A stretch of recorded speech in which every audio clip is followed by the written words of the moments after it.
ao Leonardo Atucci, do 247, ao Joaquim e o Kiko Nogueira, do DCM, que se empenharam na transmissão, e o pessoal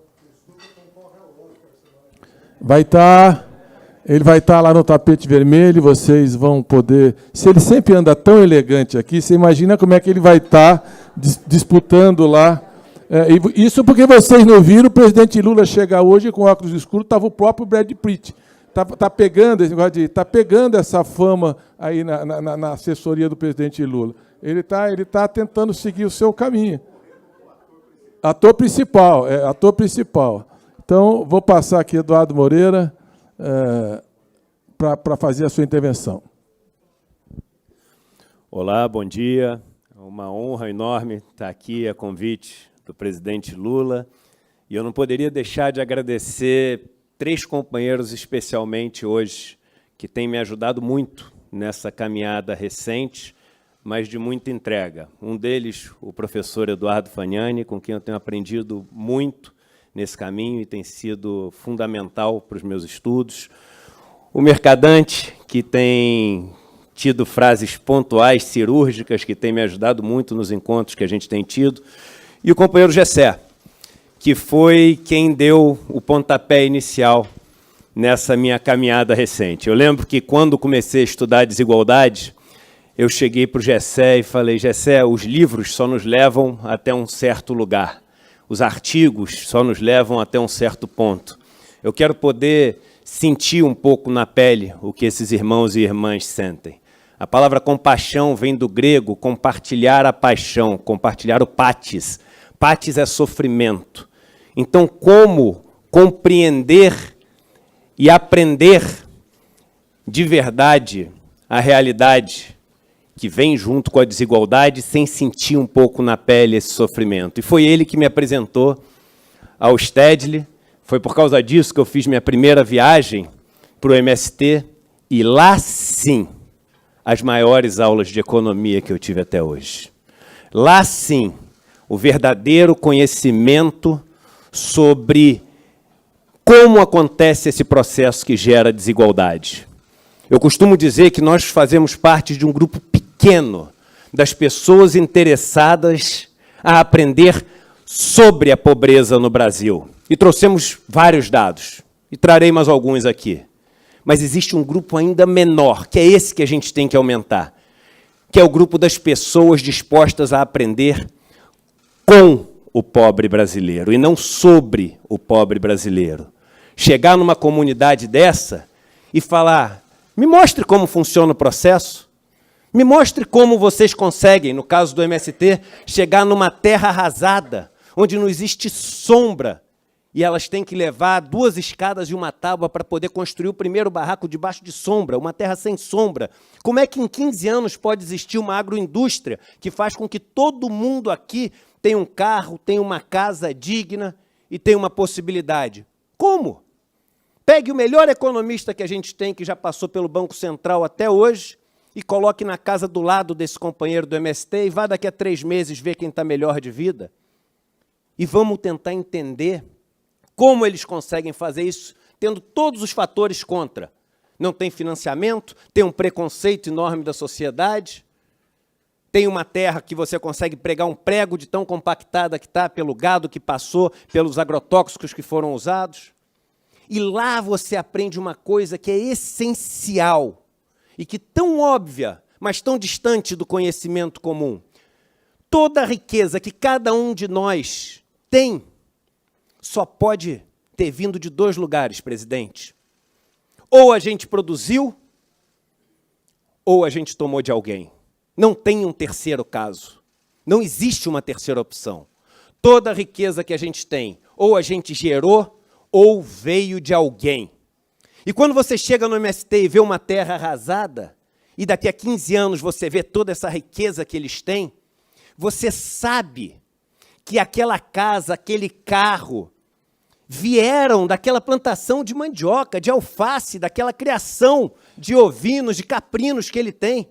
Ou seja, se a gente medisse riqueza em jabuticabas, se ele conseguiu reunir 50 jabuticabas como patrimônio, ele trouxe 100 jabuticabas para o mundo. para o mundo como geração de riqueza. E com as outras 50, ele comprou o tijolo da casa dele, ele comprou o tubo que ele vai usar na casa dele, ele comprou o carro. E o que ele fez? Distribuiu essas outras 50 para os outros. Eu venho de um mundo onde as pessoas têm 1000 jabuticabas e trouxeram 10 para o mundo. Jabuticaba não aparece no ar. Riqueza não aparece no ar. Elas têm que ter vindo de algum lugar. Esses companheiros do MST enriquecendo os outros. A nossa elite, a ponta do iceberg dessa desigualdade social, enriquece empobrecendo os outros. Esse é o primeiro conceito que tinha que estar muito claro para todo mundo. Porque nesse discurso que existe, que é o discurso hegemônico, de que vamos levantar a maré, vamos crescer o bolo, a conta não fecha quando você vê no final a riqueza que tem que ser distribuída. Não fecha. Existe um estudo da Oxfam que diz o seguinte: se a gente não mudar a desigualdade do mundo, para fazer com que essa desigualdade, as pessoas que vivem na pobreza saiam da pobreza, a economia mundial tem que crescer 175 vezes. A gente não está falando de 175%, 17.500%. No ano passado, a economia mundial cresceu 2,4%, ela cresce em média 3%. Não existem recursos naturais para fazer isso, é uma questão matemática. Quando você entende que a riqueza tem que sair de um lugar e ir para o outro, e você vê que na lista que a Forbes divulgou no Brasil, os bilionários do Brasil tinham em 2012 250 bilhões de reais e tem hoje 1,3 trilhão, e o PIB brasileiro é hoje menor do que era em 2012 em termos reais, você se pergunta, de onde vieram as jabuticabas? São pessoas que enriqueceram em cima da pobreza dos outros. E a segunda coisa que você aprende é que o Estado é só um realocador de riqueza. Só isso. O Estado não enriquece, não empobrece. Esse discurso de que o Estado gastou. Gastou como? O dinheiro foi enterrado debaixo da terra? Não existe um centavo usado pelo Estado, ou, na linguagem, gasto pelo Estado, que não vá parar na mão de uma pessoa. Todo. Gastou-se com saúde 120 bilhões de reais. São 120 bilhões de reais que foram parar na mão de pessoas, todos eles. O que um bom governo faz é fazer com que, neste processo, deixe-se o maior legado possível. Porque eu posso recolher 1 bilhão de reais em impostos e escolher 1 milhão de pessoas para dar R$1.000 para cada um, distribuir 1 bilhão. Como que eu vou distribuir?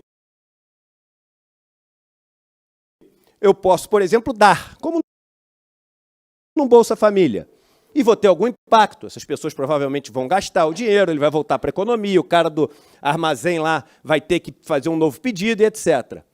Eu posso, por exemplo, construir portos, escolas, etc., e pagar como salário para 1 milhão de pessoas R$1.000. O dinheiro chega nas mesmas pessoas e fica um legado. E eu posso, por exemplo, escolher 1.000 pessoas e dar 1 milhão para cada uma, e não deixar legado nenhum. É o que a gente faz no país, com o problema de quem a gente tira esse dinheiro também. Veja bem, existe uma discussão no Brasil sobre carga tributária. É alta, é baixa. Esse discurso é estúpido, me perdoem a palavra. Como é estúpido a correlação de que, nos últimos anos aumentou o gasto público, o Brasil não cresceu, viu? Aumenta o gasto público, isso é ruim para o crescimento. Então, Pedro, não precisa fazer 5 anos de economia, numa tarde a gente ensina tudo, se é assim que é feita a relação? Veja bem, vamos supor que a gente está falando de distribuição de renda, que eu escolha vocês 4 aqui, e eu vou distribuir a riqueza, que são 10 biscoitos. Eu lhe dou 7, 1, 1 e 1.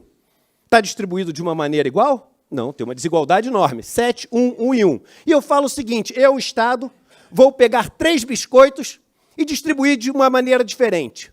Vai ficar mais justo? Não sei. De quem você tirou? Para quem você vai dar? Se eu tirar 1, 1 e 1 e der para ele, ficou mais desigual.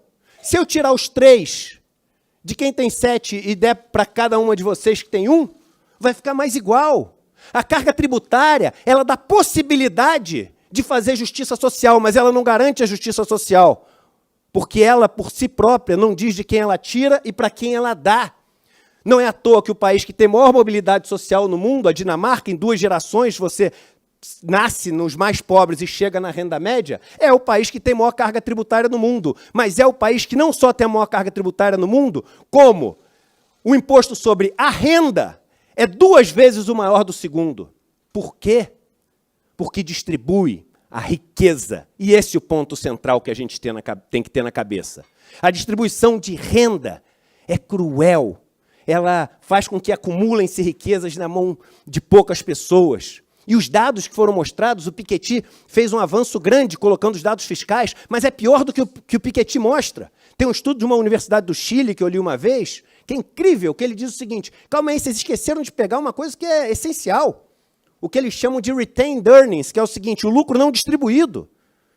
As pessoas que são donas das grandes empresas, elas não distribuem todo o resultado que está dentro das empresas, principalmente em países que tributam dividendos, diferente do nosso. Então, o que acontece? Boa parte da renda deles não apareceu ainda, mas eles já ganharam porque está dentro da empresa. É muito pior do que isso. Mas o problema é que quando você tem a concentração de riqueza, aí você tem uma outra concentração junta, que é de quê? De poder. E o ciclo se retroalimenta. Nas equações neoliberais, eles esqueceram de colocar 2 coisas. Primeiro, você diz que existem vasos comunicantes na sociedade e que com o livre mercado as oportunidades vão surgir pela busca pelo lucro. Só que eles não colocam na equação que junto com o dinheiro as pessoas acumulam poder. E é esse poder acumulado que faz com que a gente tenha uma população ligada ao agronegócio de menos de 0,5% da população brasileira e uma bancada de mais de 300 pessoas no Congresso.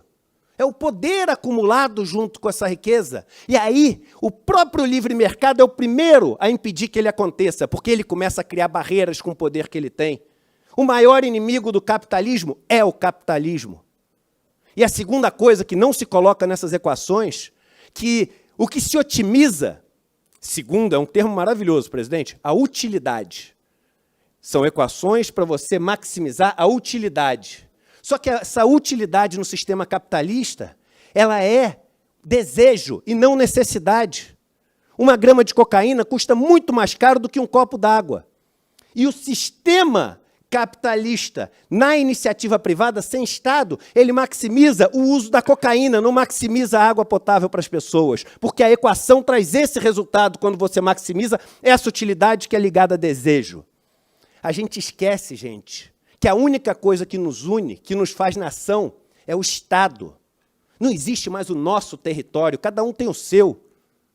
A única maneira de um cuidar do outro, de eu pagar a educação de uma pessoa que eu não conheço, de eu ajudar a cuidar da velhice de uma pessoa que eu nunca vou ver na vida, de eu fazer com que uma pessoa que está sentindo dor possa ter um remédio, é através do Estado. É a única coisa que nos faz nação. Destruir o Estado significa só manter o pedaço em guerra e destruir o único pedaço que tem a possibilidade de paz. Eu tenho falado nas palestras que eu tenho participado para os jovens, para os adolescentes, eu falo o seguinte: vocês vão ver vários gurus empresários, vários gurus empreendedores agora palestrando, escrevendo livros, etc.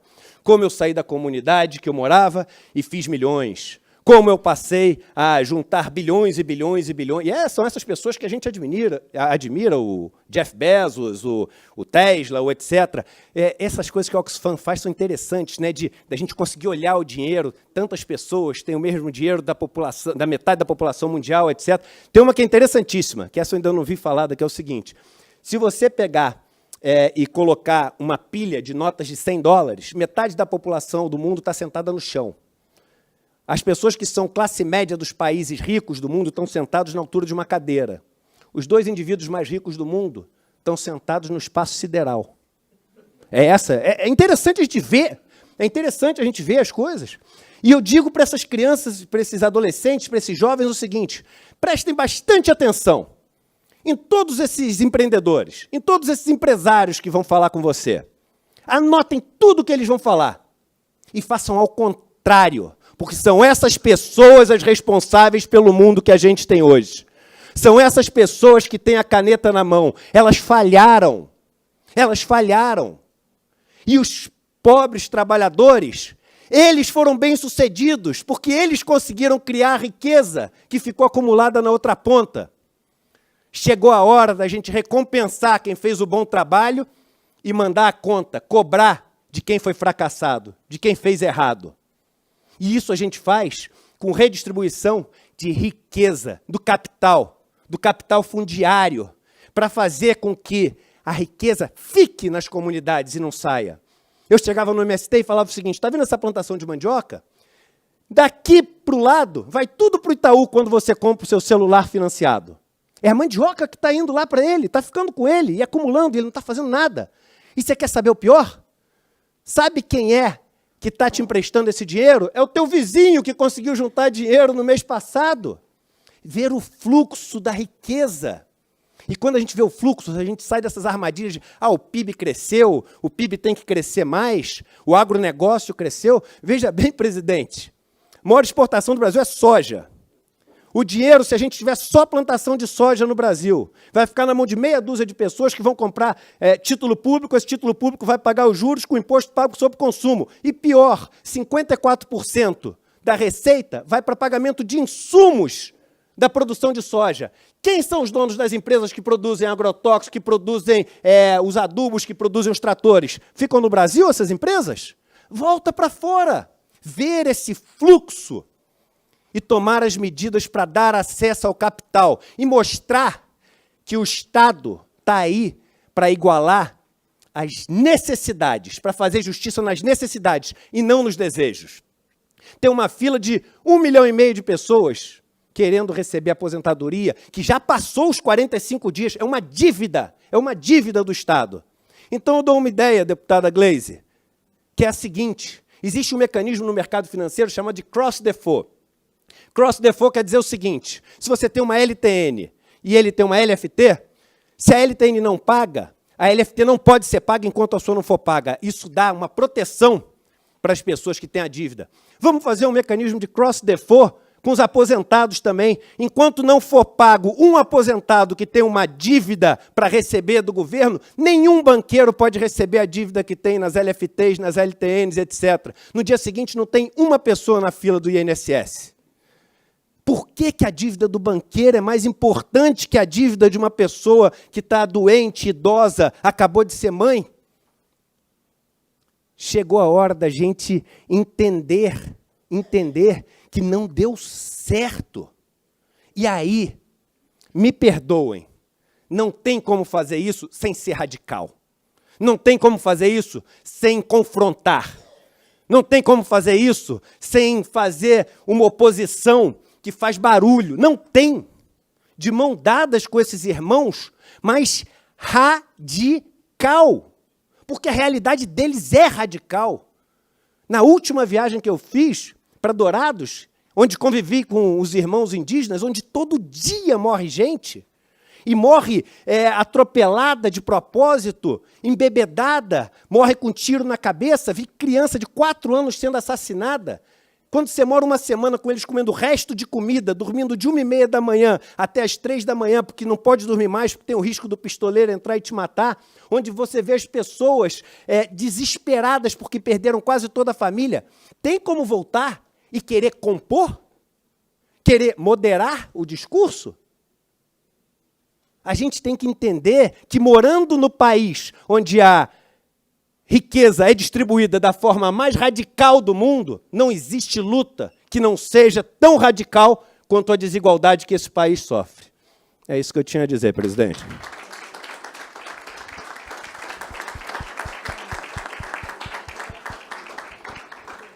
Tivemos aqui uma provocativa e criativa intervenção. Eu queria agradecer ao Eduardo Moreira pela exposição que eu acho que motiva, entusiasma e inova na forma de reflexão. Agora, a nossa mesa, eu queria pedir desculpa, está muito machista. Eu estou vendo a presidenta Gleisi aqui, que sempre lutou pela paridade.